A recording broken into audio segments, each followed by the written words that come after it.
2013. I was based in Caribbean, Trinidad and Tobago, and in Southeast Asia, in Vietnam and Malaysia, and also 1 year in Tanzania and East Africa. And my work has been somehow related to maps and geographical information systems for the last 5 years, more or less. And I'll just show you a few examples how OpenStreetMap data is being used in the field in actual disaster response or disaster preparedness activities.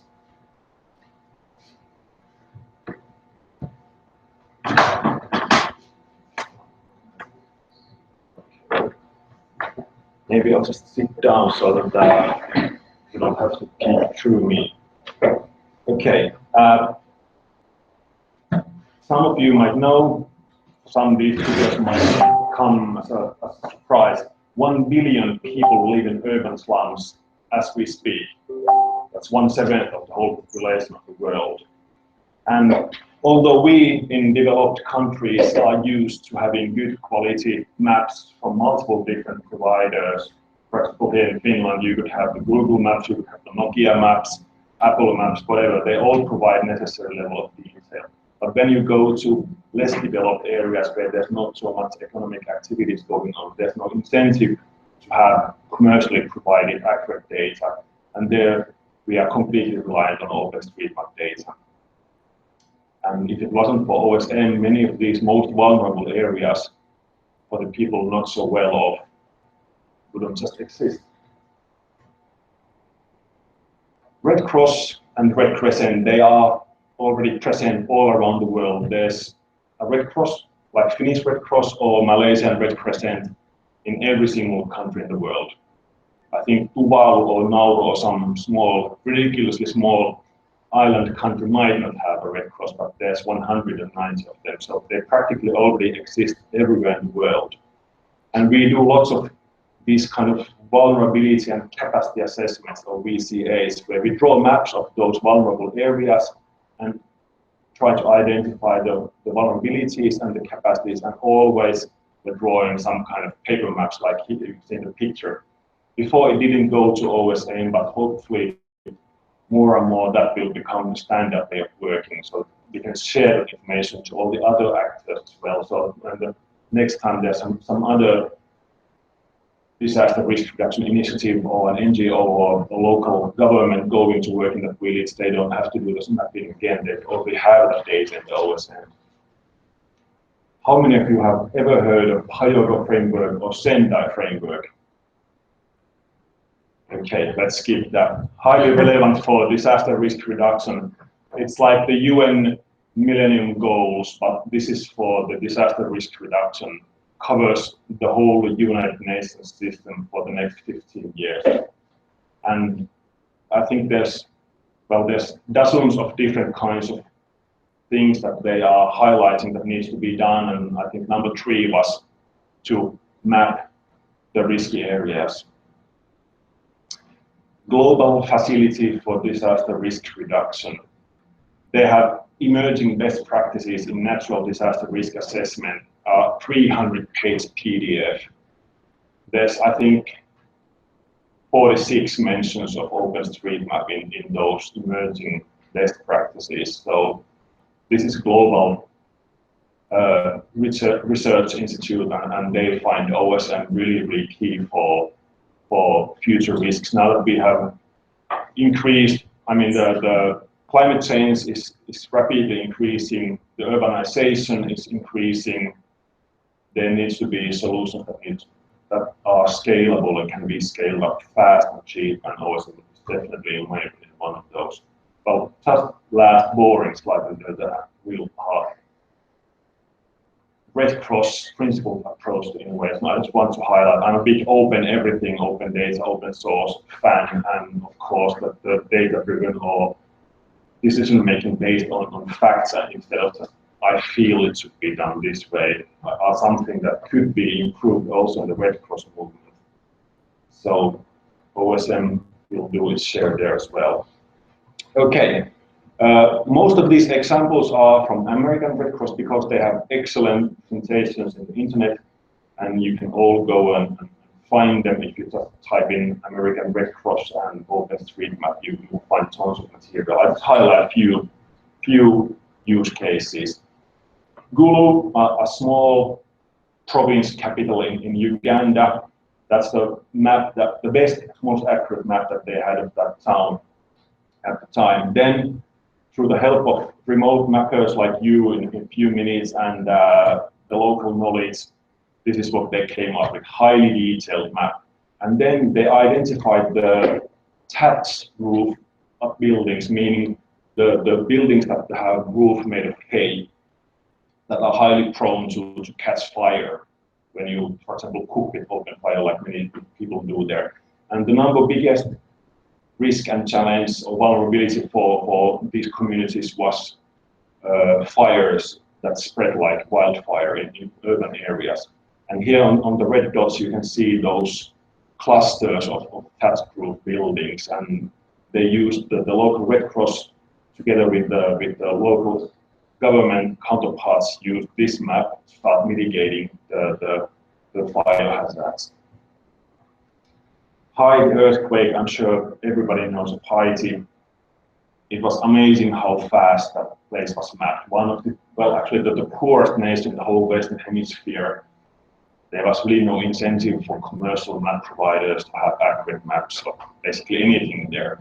No economic activity, no possibility for gain. Really fast, accurate map within less than 2 weeks. And that data was used for everything. I was there 2.5 months, around 2 months after the earthquake. We were able to navigate even the most remote dirt roads in the countryside thanks to OSM data that we were able to download to our GPS navigators. Nobody had that kind of data, and we were able to use it free. It was used practically for everything by every response organization on the ground. There's like 200 different ways that OSM data was used. That's just a few of them that came to my mind first.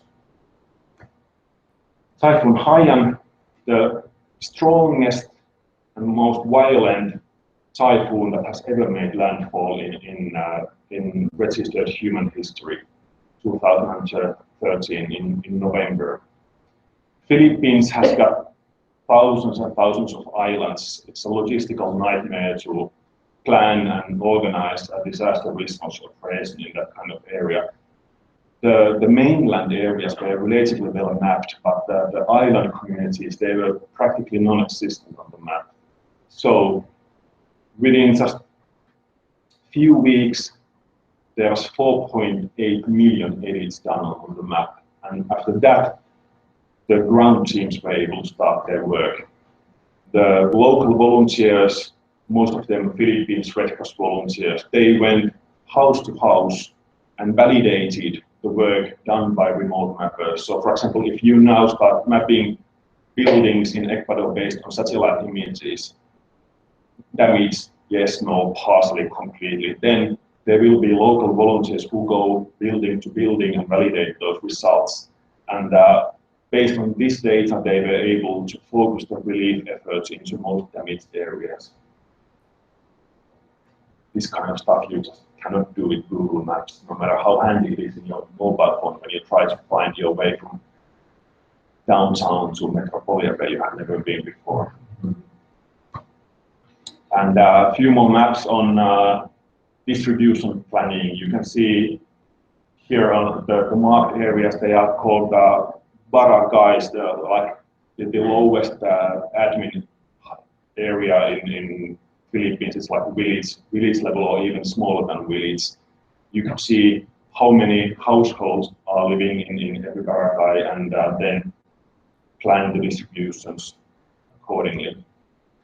And then Ebola, a huge operation for many organizations, including the Red Cross.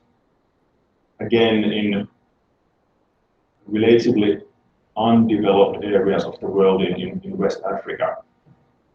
There wasn't even a digitized road network available, so you couldn't do any logistics planning or any response planning. you just heard rumors, okay, there's a positive use patient in that village. Okay, where does the village locate? Where it's located? Somewhere around there. Even the villages were looking from the maps.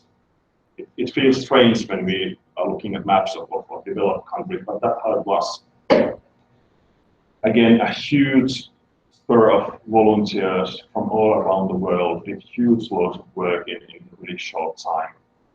Again, the whole operation couldn't have been done so effectively without the OpenStreetMap. I would argue that we didn't reach zero patient situation as fast as we did if it wasn't for available OSM data, because all the response work and all the planning would have just taken so much more time.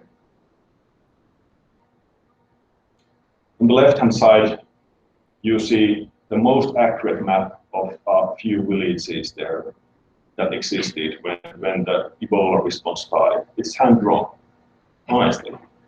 Feels like a joke, but that's how it is. And then on the right-hand side, the same area and lots of different analysis maps made by MSF, the Doctors Without Borders. My favorite topic.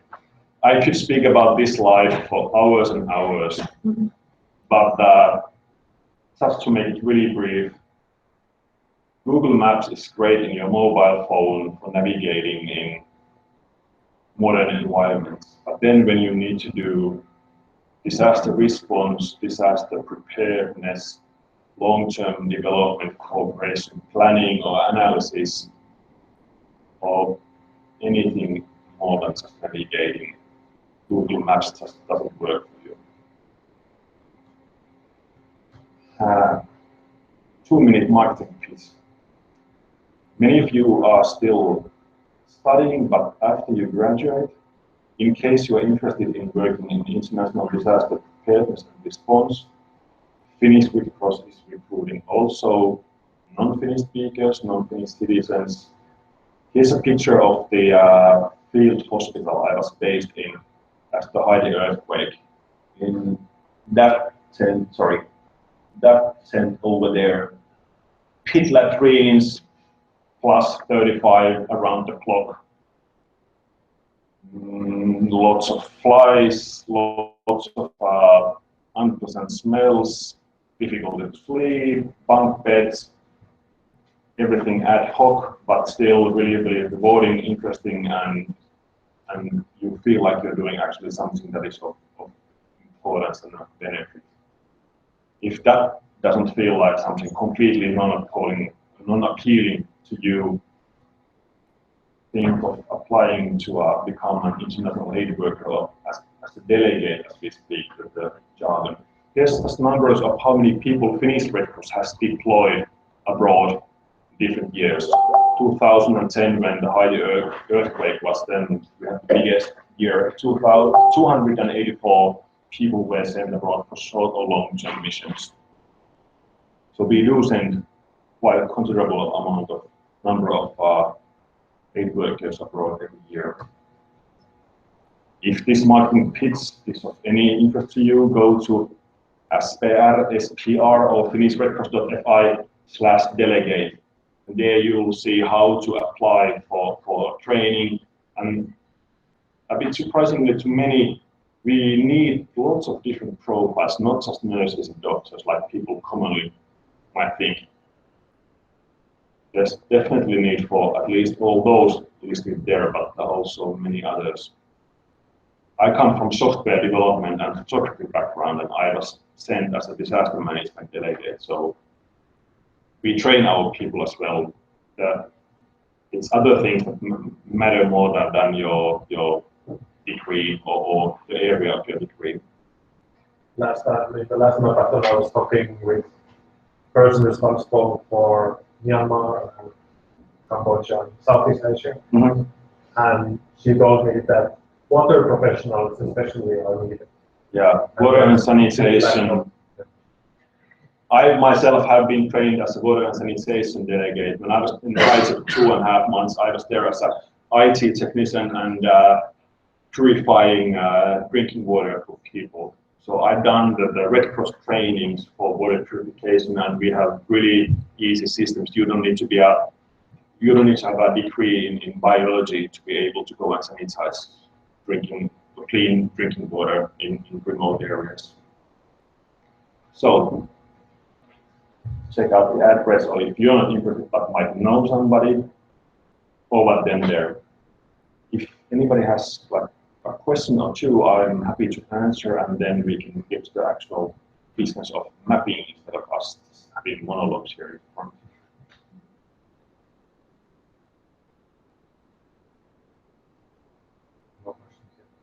Completely. I've never heard anyone being so silent.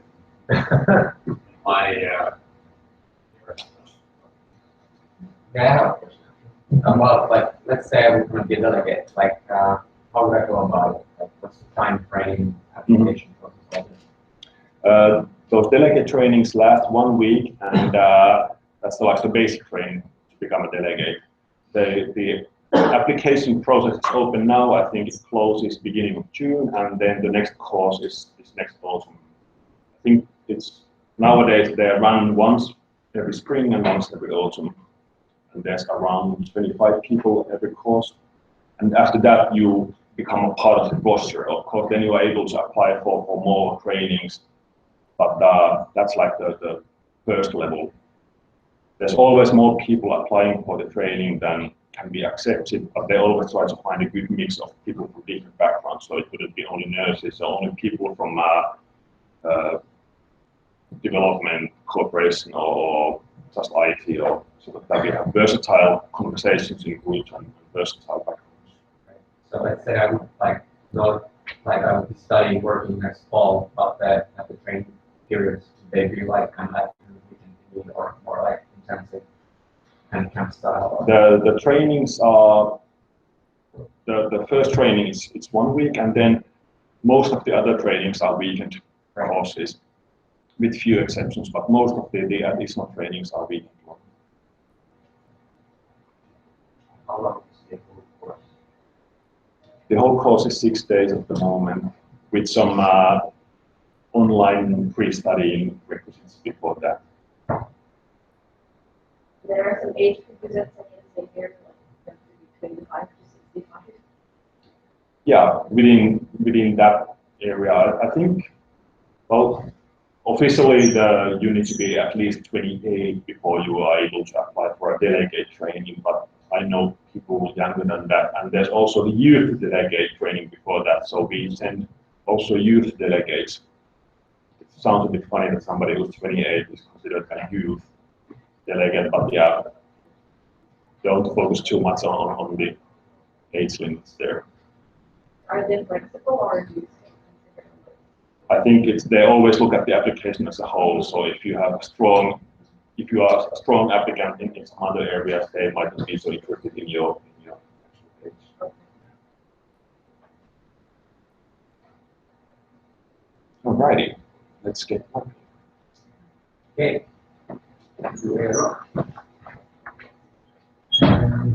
So Juuso will show us maybe the register. Did everyone register already? Okay. So if you haven't, go to openstreetmap.org and create an account. It's really fast to do. Let me set up here. So he will show you how to use the task manager, where you can find the different tasks and the tasks that we will be doing today. And also how you can start editing and the basic functions on how you do the roads, how you mark residential areas for building. Yeah. So it's maybe a good idea if you try it as user is showing it in here. So hey everyone, my name is Juuso Korhonen. I'm a geography student here in Helsinki. I also do volunteering on this OpenStreetMap.org, especially with the volunteering on the humanitarian side of it. And what I'm gonna go through next is I'm gonna show you how to use the tasking manager and how to do the actual editing we're going to be using a browser-based ID editor that is a simple editor for editing OpenStreetMap. And so you guys, you have the OpenStreetMap account. You can go to tasks.hot-OSM-Finland. You should see the front page like this. So what is Task Manager? We kind of went through it already once. I'm going to go through it one more time. Basically, Task Manager is a way to focus the mapping energy of volunteers. And we'll be editing OpenStreetMap.org, which I have open here, just a regular OpenStreetMap. And what the Task Manager does, there's a task, certain area, certain needs to be mapped, and gives you the focus. It funnels the volunteers to the certain area, focusing on certain tasks. And as you can see, there are a lot of tasks here. These are all around the world, different priorities, happen different times. And basically, after today's afternoon, whenever you want, you can just go online, click on it, and just work a little bit on it. What we'll be focusing today is Ecuador. There was on 16th of this month, there was a 7.8 magnitude earthquake, which shook the area on the coastal areas of Ecuador. And luckily, the center of the earthquake was not in a very populous area.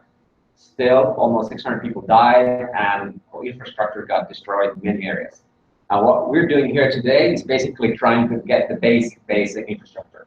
We're focusing on road network, so how to get to places, and then buildings and residential areas where there might be people who need help. And since this happened already a while ago, there exists some data, so there might be we might be seeing, okay, because we'll be using really up-to-date imagery. So that you might be looking, okay, actually the road here is broken, okay, I should tag it up like that.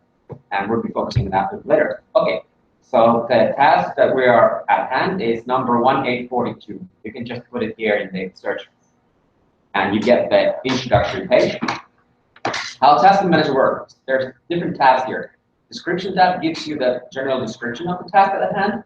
Instructions give you the more detailed instructions. And here in activity, you can see all these different users, like you're going to be, like who's working on what tile and when. And stats, which shows the kind of the progress of the area. And here we have the actual area. So you see this grid outlay. So if we zoom out a little bit further away, we see the whole of Ecuador. And this is the area where the disaster struck the most. So there are different colors of grids, squares. Gray square is something that no one has worked on yet. Orange one is someone has worked on it and tagged it as, okay, I went through this, it's done. And the green ones are ones that someone else has gone to a validated, I've done a square and validated. It says, okay, this guy did a good work, thumbs up, it's validated. And if you see purple ones, here's the small one here, it means that someone tagged it as done, and someone went and checked it through and said, okay, there still needs to be some more work to be done before we can validate it. So this is an example of how it works. It's a peer review process, much like Wikipedia pointed out, but for maps. Okay, so any questions about the task manager before we start to go actually with the editing part? Okay. Maybe we could look at the instructions, what we are going to do today. Sure, okay. So what we'll be focusing on, if you go to the instruction tab, you will find here the tracing guide. This is a very detailed instruction. I'm going to be giving you the kind of the concentration of it, the main points of it. You can always ask me or anyone here, but you can also always refer to this material as well. Like if you're thinking, okay, how should I classify? So what we're doing basically when we start editing, we're going to be adding features, basically creating vector lines, let's say roads or buildings, polygon areas, and we're going to classify this based on what kind of road it is, if we are able to say it on the satellite imagery. And here I'm going to come to this again a bit later on, but here are different kind of classifications, how to classify a road. Let's say, is it a highway? Yes. Is it a motorway? How many lanes does it have, and so forth? Or is it just a residential road? Is it a dirt track? Can you drive it by a car? And so forth. Yes. Okay. So you can work on OpenStreetMap with many different kinds of editors. We're going to be using ID, which is a very beginner-friendly, browser-based, Java-based, simple editor. How it works out, like we see here, like these squares. Let's say I'm going to go check that one out. Here we see. Okay, so task 704. Actually, I already have one logged, so let me go there instead. So I click, I think it's this one actually. Okay, here we go. You should be getting this kind of window that you get to choose the editor that you're going to be editing that square with. Also, if the square is big, like these ones here, you can also split it by clicking here. This makes the kind of the task a bit more biteable chunks, so to speak. So it's easier to work on a finish one area. When it's done, work on the next one. Or sometimes it might be just wilderness, just forest, so there might not be any split. But let's say areas that need a lot of focus, it's good to split. Okay, so here we are. We're going to be editing it with the ID, clicking it clicks, and now we're going to be opening the OpenStreetMap.org. So we have the tasking manager here on the tab, and we get a new tab that opens up the editor. And we'll be using this satellite imagery provided by some local Ecuadorian authority, or might be actually a private company even, that they donated for the aid work. It's a bit, the server that we're loading the tiles, the map imagery from, it's a bit slow, so be patient with it. It will load, but it will take a little while. And as soon as it starts caching it, it will be faster. So let's zoom in here. Let's say I'm going to be giving some instructions, like simple examples. Okay, so here's some kind of, this is probably, it's a highway. And we see, okay, there's a road going through here. So this yellow area, someone has basically gone over this area of buildings and marked it as a residential area. And that red little polygons, I don't know, can you see it so well? Yeah, these are buildings. And the lines are roads, these are vectors. So let's say how to work on it. Let's start here. There's three different tools. There's point tools, which we're not going to be using so much today. Line, which allows us to draw vectors, and in our case, it's going to be mostly roads or mainly roads. So like, let's say we have a highway here, and we see, okay, there's buildings here. Okay, I definitely want to track this area. Okay, let's go. I'm going to start here. I'm going to be clicking here, and it's starting a new vector. You can see, and by clicking it, you get to draw it. Simple as that. It's quite meditative actually when you get into it. Let's say I make a mistake. Okay, so what do? I can just do here, undo, or it's handy to use the very common shortcut Ctrl-Z, which undoes the last edit. You could go back all the way. Then now, like let's say if I work on some other object, I want to edit it. I click it, it's chosen, and here we can see I didn't finish it, but that's okay. You can work back on it, or if you see someone's unfinished road, you can go continue on it. So here on the left side, now we come to the tagging part. So what is tagging? Tags are like, these are like objects within the data, and now we need to tell. We know where the road goes, but we don't know what kind of road it is. So we click on road features, and from the instructions, we were instructed to use the classification, which is well, let's see now here. By this tracing guide that gives you it's a very well written guide. It gives you a little light snippet of the task at hand. So basically, most of the big roads are already mapped. So there's three kinds of road classifications we'll be focusing on. Tertiary roads, which are like roads between smaller cities. Residential roads, which are roads mainly in cities or towns, which people live on. And then there are also the tracks, which are like dirt tracks, still can be driven by a motor vehicle, but not paved, basically. And then there's the unclassified roads, which are like the roads that still can be driven with a vehicle, but it's kind of hard to tell. And most of the kind of the minor roads that's in the countryside, a small forest road can be tagged like this. And then paths are such that are not really meant to be used by motor vehicle. Only focus on walk. Okay. Maybe I'll mark them in here for Sure. Cool. Okay, so more with editing. So here we're tagging road features, and well, it looks like there are like houses next to it, and personally, I would like to say I would call this. It connects to the main highway. It goes quite far. I would call it unclassified road, I would say, unless there's like a big town here next to it as well. And don't worry, like, even if you make a kind of a mistake with the classification, it's not that important. Of course, always trying for accuracy, but like, these things can be edited later on as well. Often someone local with a better data or better understanding. After all, we're just working on satellite imagery. So back to the tagging. So road features, I'm gonna call it unclassified road here. Unknown road is actually here. Now here on the left, we'll see the tags that are marked on it. And basically, if you want, you can also add more data to it. So let's say surface. Like if on the image you can say, okay, it's definitely a dirt road. No, it's definitely a like paved road, cement road, concrete road. You could also add it here. It's not the most important thing to do, but it's a nice extra if you're to do. Okay, so here we go. Now we created a new road vector and we classified it as an unknown road or unclassified road. One could argue this could be like a residential road kind of, but then the same road kind of wanders off where there are not so much buildings anymore. So, okay. Is there any questions about editing, doing vectors, doing roads? That comes up right now. Yes?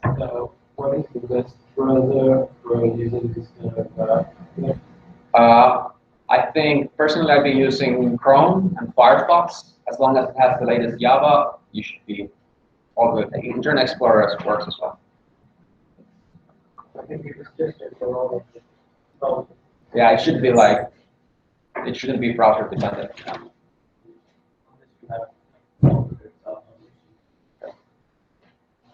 Okay, so no questions about doing the vector. Then I'm going to show you how to do an area.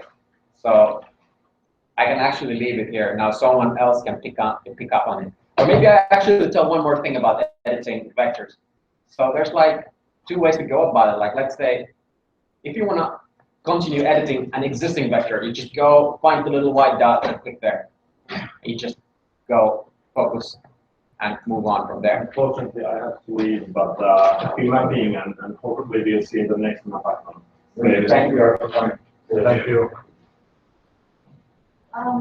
Yes. What happens if many people are editing the same?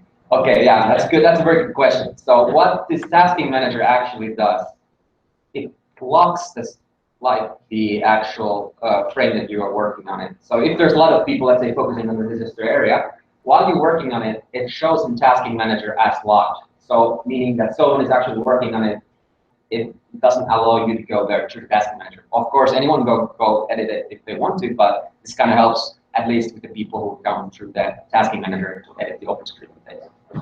So when you finish working, like if you're inactive maybe 30 minutes, it automatically logs you out and the square comes available again. But that's actually a very good question. Thank you for asking. So when I feel like here in OpenStreetMap, okay, I've done my edits, that edits right now, it's very important to save it here. So if you don't save it, it's only the data that you've done, the work that you've done exists only in your browser. By saving it, you also upload it to the OpenStreetMap servers and makes it also available for everyone else. So every now and then, in case your browser crashes, just save it. And then when you think you're, okay, this square that I'm working on, it's pretty much done, you can go back to the Tasking Manager tab, which has the task at hand, and you can leave a comment here, like you can say what UI edited, roads, buildings, and then if, let's say in short, Northeast has some squares that I didn't know about, or what's this thing in somewhere. You can leave a comment. And you can click just stop mapping if it's not done. If you feel it's done and it's ready to be validated, just click mark task is done. And then the little square that you were working on becomes orange square, and then someone else, usually more experienced mapper, will go through it. Did that answer the question? Kind Kinda? yeah, pretty much. Pretty much, okay, Pretty much. good. And I was just also wondering, is it possible to do kind of sabotage? Sorry? About sabotage. Of course, like, yeah, it's an open data, like Wikipedia, you can go do whatever. Because I was thinking, like, for example, for the terrorists, you mark the road somewhere where there is no road. Well, yes, it is possible. Yeah. I guess we just have to have faith on humanity. And, yeah. For example, because now we did the map of Syria and Yeah, it's possible, definitely. Yeah. That's also a good question, like thinking about it, like let's say not in just the humanitarian point of view, but like political point of view as well. Because maps are power in many ways, yes. In which order we do it? Is it like we just pick whatever task we want to do, or? Yes, okay, that's a good question as well. So within this task, okay, I'm using task as a general, the whole area, and then like smaller squares. So the south here is more populated, so that means there's more buildings, more detailed work. North tends to be more countryside, so it's mostly focusing on roads. Also, a few buildings here and there as well. So if you want to go a little bit, maybe get an easier start, go for some square in the north. Actually, we talked with Eduardo, who is hosting the Mapathon in Helsinki, that preferably start at least in the north, the more rural side. It's much easier to start from there and learn what to do than to immediately go to the center of the city. And also, this ID editor is not so good at editing buildings. So, which I'm going to show you next. Yeah. And then in general, like in what order should I like approach the area that I'm working on it? Here on the right side, you have some options where you can put this mini-map on that shows you where you are, which can help you kind of navigate. And you can go either by just start following the road and doing everything alongside the road, or you can go like really detailed. It's the approaches, what one that suits you, what you prefer. Okay, so I feel like I'm talking quite a bit. I think everyone wants to get work, and hopefully you're already on it a little bit. I'm going to show you how to do the areas, or in our case, buildings. This, I wouldn't say that you need to focus too much on it. I would say first focus on the roads and do residential areas. And residential areas and buildings are both polygons, which are basically areas created out of these lines. So I'm going to show you an example how to do a building. We would choose the area tool, mark the corners of the building. It's done, and then we would call it building features, and we would just call it a building. That's the tag that we're asked to do. And here you can see the tag building. Yes, it's the actual thing that sits in the database. So then, if you look at my building, it's a pretty crappy building in a way. The angles are not straight, so it gives you like a nice little tool to make the angles straight. So if you click on it, you will get this little menu, and you can manipulate the whole thing. Let's say if you drew a little bit wrong, you can move it. Or let's say you want to square the corners, so you find this tool. There's a shortcut S, which is pretty convenient. Click, and now all the corners are 90-degree angles. Pretty convenient. And then one last thing. So this is how to create an area. Pretty simple, right? So the yellow area that we see here is something called residential area. So basically, this is just to show on the people working on the field that, okay, there's people living here. Not each individual building hasn't been tagged or marked, but I'd say, in my opinion, the focus would be roads, residential areas, and buildings in that order. So how to do the residential area? The instruction says if there's more than 2 houses, mark it as a residential area. So let's say all this could be included in the same residential area, or if I go along the road, is most likely going to be here. Okay, perfect example here. There's a few buildings marked. There's more buildings that have not been marked. I'd definitely say this is a residential area. So it's all around this crossing. Here we go. And you kind of go by the outlines of it. It's not very exact science. It's really based on your kind of own interpretation. There we go. So now I create an area, and now I have to tag it. So what are we going to be doing? I'm going to find it here, land use features, residential area. But now someone looking at the map, okay, there's most likely some people there. So easy to see in most cases if you tag it wrong, because the color depends on how you tag it. So residential areas are all in yellow, and I think park Buildings are red. buildings are red, and so on. So it also immediately shows in case you click on the road. Yeah, then that's the big question. Like, okay, if there's just the one random warehouse, is there a person living there, or is it just? Yeah, yeah. This is the problem, of course. By satellite imagery, it's impossible to tell whether a building is an actual residential home or a warehouse. So I would say rather make the guess for the side that people are living there, and then it can be like rectified later on by someone with better knowledge. Yes. So the target today is to outline general items, and then you will have somebody a little bit more used to this that will go and tag more precisely like the items, or we try to tag the item as precise as possible. Well, yeah, this is the approach question. Personally, I would say focus on the roads in residential areas and then start doing the buildings. If you really, really want to finish, like validate it, make it like there's nothing to be added, then do all the buildings as well. But basically, all the work that you're going to be doing here is not going to be going to waste, even if you don't finish at one scale or something. Someone else is going to pick up on where you left. Did that answer the question? Or yeah, I mean, like when you tag it as a residential yes. or warehouse, distribution area, then you tag each building as something. Yeah, okay, so that's what you meant, okay.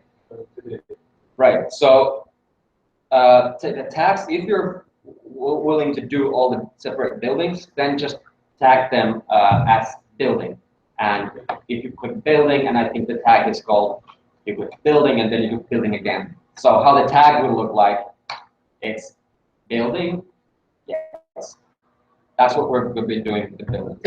And with the residential areas, it's going to be an area polygon with the tag land use residential area. So of course, let's say you would be from Ecuador, maybe this is your hometown, you know, okay, it's actually the school here, so you can just mark it, of course. Nothing like if you like have some better idea, or like there's no like limits to the detail. This is just for the humanitarian point of view. These are the most important things. Of course, you can like start adding, like OpenStreetMap was nice from that point of view, that even you are local, you can like start tagging individual trees or something like that if you want to. You can add like unlimited data, like what the species of the tree, or what's the diameter of it, and like, but from the crisis point of view, I think people with the suffering from the earthquake wouldn't really do too much about with that information. But yeah, okay. Any questions? Are you guys already on it? Like working on some column? Cool, sweet. So I'm gonna start working here. If you have any questions, raise your hand. I'll be going around and seeing how it's done. I like how you guys are doing, and I think Marco here as well will help you. And actually, there's two persons from Alta here, Henrik and Suyan. Or Suyan is already graduated, but they all studied geoinformatics, so I think they are also quite capable in helping you out. Are you guys willing to help out? So can you raise your hands so people will see? Here is Suyan and Henrik, so you can ask them as well. Thank you, guys. Okay, cool. Yeah. Maybe I'll get on it. Yes. So always remember to save it every now and then in case your browser crashes. Yeah, you know that it's the last moment to save when your browser starts slowing down and every click Yeah. lasts for a couple of seconds, then it's time to save.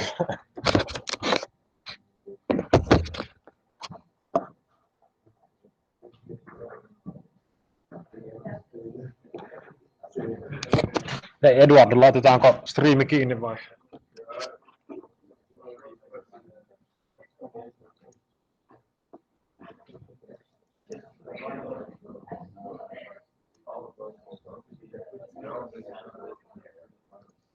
Okay, guys, one more thing, if I may get your attention for a while. Well, while you're doing roads, one very important thing is to always mark the crossroads. So let's say you see here is a road, and let's say there's a road coming up here.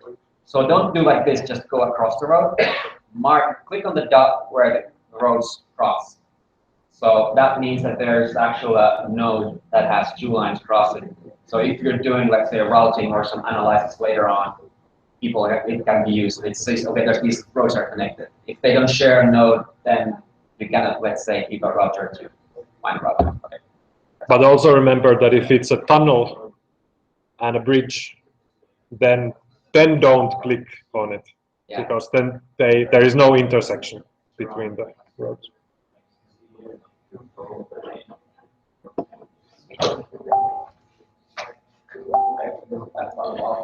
Eipä kestä, toivottavasti oli hyötyä.